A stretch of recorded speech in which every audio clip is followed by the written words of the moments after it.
Hello বন্ধুরা, সোমাস রান্নাঘরের আরও একটা নতুন ভিডিওতে তোমাদের সবাইকে স্বাগত। আজ তোমাদের সাথে শেয়ার করব একদম রেস্টুরেন্টের মতন গ্রেভি চিলি চিকেনের রেসিপি। ভিডিওটা তোমরা শেষ পর্যন্ত দেখতে থাকো, আশা করি রেসিপিটা তোমাদের ভালো লাগবে।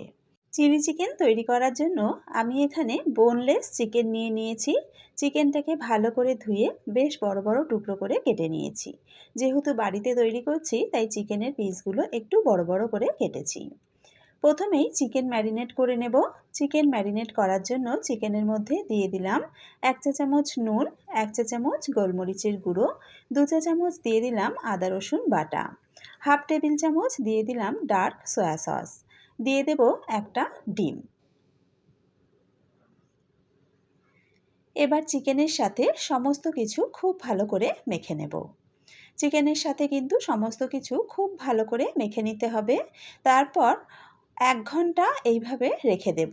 হাতে সময় যদি কম থাকে তবে অন্তত আধ ঘন্টা কিন্তু রাখতেই হবে। আধ ঘন্টা পর ফিরে এলাম। এবার এই ম্যারিনেট করা চিকেনের মধ্যে দিয়ে দেব ময়দা আর কর্নফ্লাওয়ার। আমি এখানে 4 চামচ ময়দা ব্যবহার করছি আর 4 চামচ কর্নফ্লাওয়ার ব্যবহার করছি।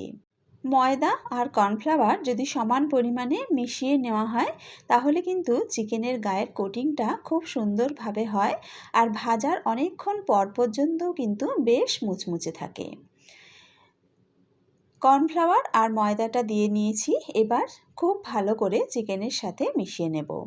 এমনভাবে মেশাতে হবে যেন প্রত্যেকটা চিকেনের গায়ে খুব সুন্দরভাবে কোটিংটা পড়ে যায়। এবার গ্যাসে একটা কড়া গরম করে তাতে বেশ কিছুটা তেল গরম হতে বসিয়েছি। তেলটা ভালো মতন গরম হয়ে গেছে। এবার এক এক করে চিকেনের পিসগুলো দিয়ে দেব। একটু ফাঁক ফাঁক করে চিকেনগুলো দেব যাতে গায়ে আটকে আটকে না যায়। দেওয়ার সাথে সাথেই কিন্তু নাড়াচাড়া করব না। আগে প্রথমে তলার দিকটা লাল হতে দেব। দেওয়ার সাথে সাথেই নাড়াচাড়া করলে কিন্তু ওপরের কোটিংটা ছেড়ে আসতে পারে। তাই প্রথমে একদিকটা লাল হয়ে যাওয়ার পর তারপর চিকেনের পিসগুলোকে এইভাবে ওলটপালট করে দেব। অপর পিঠটাকেও বেশ লাল করে ভেজে নেব। দুটো পিঠ যখন খুব ভালোভাবে ভাজা হয়ে যাবে তখন গ্যাসের ফ্লেমটা হাইতে করে দেব। মিনিট খানেক হাই ফ্লেমে চিকেনগুলোকে ভেজে নেব। এর ফলে চিকেনের ওপরের যে কোটিংটা সেটা কিন্তু খুব ক্রাঞ্চি হবে। দেখো আমাদের চিকেন পকোড়াগুলো কিন্তু একদম ভাজা হয়ে গেছে। এবার এক এক করে চিকেনগুলো তুলে নেব। এই একইভাবে সমস্ত পকোড়াগুলো ভেজে তুলে নেব। সমস্ত চিকেন পকোড়াগুলো ভেজে নেওয়ার পর 2-3 টেবিল চামচ মতন তেল রেখে বাকি তেলটা সরিয়ে রেখেছি।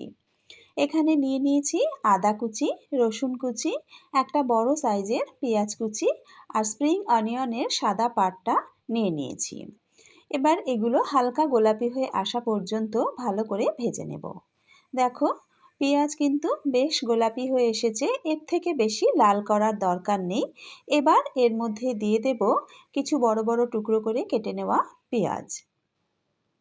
পেঁয়াজের সাথে দিয়ে দিলাম কিছু ইয়েলো বেল পেপার আর দিয়ে দেব কিছু রেড বেল পেপার। এবার এর মধ্যে দিয়ে দেব ক্যাপসিকাম। সবজিগুলো কিন্তু আমি একটু বড় বড় টুকরো করে কেটে নিয়েছি। এবার বেল পেপার আর পেঁয়াজ ক্যাপসিকাম মিনিট 2-3 সময় নিয়ে একটু ভেজে নেব। তবে খুব বেশিক্ষণ সময় ধরে কিন্তু ভাজবো না, কারণ ক্যাপসিকাম বা বেল পেপার বেশিক্ষণ ভাজলে কিন্তু এর ক্রাঞ্চি ভাবটা নষ্ট হয়ে যাবে। সেক্ষেত্রে কিন্তু খেতে খুব একটা ভালো লাগবে না। দেখো 2-3 মিনিট মতন ক্যাপসিকাম আর পেঁয়াজ ভেজে নিয়েছি। এর থেকে কিন্তু আর বেশি ভাজার দরকার নেই। এবার এতে দিয়ে দিলাম স্বাদ মতো নুন আর দিয়ে দেব 1 চা চামচ গোলমরিচের গুঁড়ো। আমি এতক্ষণ কিন্তু সবজিতে নুন দিইনি, কারণ আগে সবজিতে নুন দিয়ে দিলে সবজি থেকে জল বেরিয়ে আসবে, তাতে সবজিগুলো নরম হয়ে যাবে। নুন আর গোলমরিচটা দিয়ে ভালো করে মিশিয়ে নিলাম। এবার একে একে সসগুলো দিয়ে দেব। প্রথমেই দিয়ে দিলাম half cup tomato ketchup, 1/4 cup দিয়ে দিলাম রেড চিলি সস, তারপর দিয়ে দিলাম 1 টেবিল চামচ ভিনিগার, 1.5 টেবিল চামচ দিয়ে দিলাম ডার্ক সয়া সস আর দিয়ে দিলাম 1 চা চামচ চিনি। চিনি কিন্তু টেস্টটা ব্যালেন্স করতে কাজে দেবে। এবার সমস্ত কিছু খুব ভালো করে মিশিয়ে নিয়ে মিনিট খানেক সসটাকে রান্না করে নেব। মিনিট খানেক সস দেখো রান্না করে নিয়েছি। এবার জল দিয়ে দেব। যেহেতু গ্রেভি চিলি চিকেন করব, তাই এখানে আমি 1.5 কাপ মতন জল ব্যবহার করলাম। সসের সাথে জলটাকে ভালো করে মিশিয়ে নেব। 7-8টা কাঁচা লঙ্কা একটু বড় বড় টুকরো করে কেটে নিয়েছি, দিয়ে দিলাম। তবে ঝালটা কিন্তু তোমরা তোমাদের স্বাদ অনুযায়ী ব্যবহার করবে। গ্রেভিটা খুব ভালোভাবে ফুটে গেছে। এবার ভেজে রাখা চিকেন পকোড়াগুলো দিয়ে দিলাম। গ্রেভির সাথে একবার ভালো করে মিশিয়ে নেব। মিনিট 2 সময় একটু রান্না করে নেব। তবে খুব বেশিক্ষণ কিন্তু রান্না করব না, তাতে কিন্তু চিকেনের ওপরের কোটিংটা নরম হয়ে যাবে। মিনিট 2 হয়ে গেছে। একটা বাটিতে 1/2 কাপ জল নিয়ে তাতে 2 চা চামচ কর্নফ্লাওয়ার গুলে নিয়েছি। কর্নফ্লাওয়ার গোলা জলটা দিয়ে দিলাম। দেখতেই পেলে কর্নফ্লাওয়ার গোলা জলটা দেওয়ার সাথে সাথেই গ্রেভিটা কিন্তু বেশ থকথকে হয়ে গেছে। ওপর থেকে ছড়িয়ে দিলাম একটু স্প্রিং অনিয়ন কুচি। আবারও একবার ভালো করে নাড়াচাড়া করে নিয়েছি। এবার নামিয়ে নেব। তৈরি হয়ে গেল একদম রেস্টুরেন্টের মতন গ্রেভি চিলি চিকেন। যে কোনো ধরনের রুটি, পরোটা, ফ্রায়েড রাইস সব কিছুর সাথেই কিন্তু এই চিলি চিকেন খেতে অসাধারণ লাগে। আশা করি আমার আজকের এই ভিডিওটা তোমাদের ভালো লেগেছে। যদি রেসিপিটা ভালো লেগে থাকে তাহলে একটা লাইক করে দিও। এরকমই নতুন নতুন রেসিপির আপডেট পেতে আমার চ্যানেলটা সাবস্ক্রাইব করে বেল আইকনটা প্রেস করে নিও। আবারও হাজির হয়ে যাব একটা নতুন রেসিপির সাথে।